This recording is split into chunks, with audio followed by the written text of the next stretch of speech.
একটা শরীর, 18-20 জন নরপিশাচ জানোয়ার, 18-20টা পুরুষ। আমি কি পুরুষ? 113টারও বেশি কামড়ের দাগ, 150 গ্রামের বেশি বীর্য।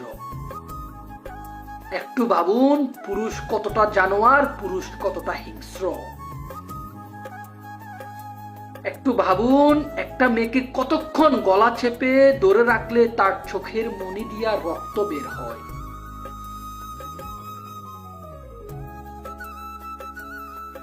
মমিতাকে যখন গণধর্ষণ করতেছিল, যখন রেপ করতেছিল, তখন মমিতার হাত পা যে দুজন লোক চেপে ধরে রেখেছিল, তার মধ্যে একজন ছিল মমিতার ফিমেল কলিগ।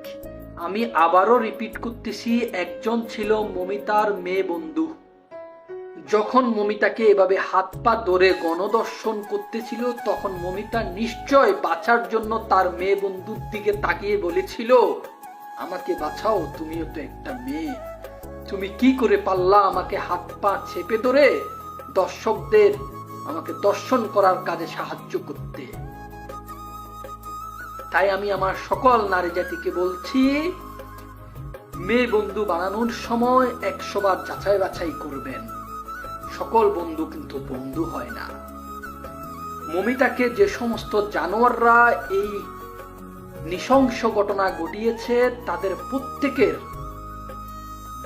শাস্তির দাবি জানাচ্ছি জনসমক্ষে। তাদের প্রত্যেককে কঠিন থেকে কঠিনতর শাস্তির ব্যবস্থা করা হোক, এবং এই দর্শনের, এই মৃত্যুর আমি একজন মানুষ হিসাবে তীব্র নিন্দা এবং প্রতিবাদ জানাচ্ছি। মুখের ভাষা হারিয়ে ফেলেছি।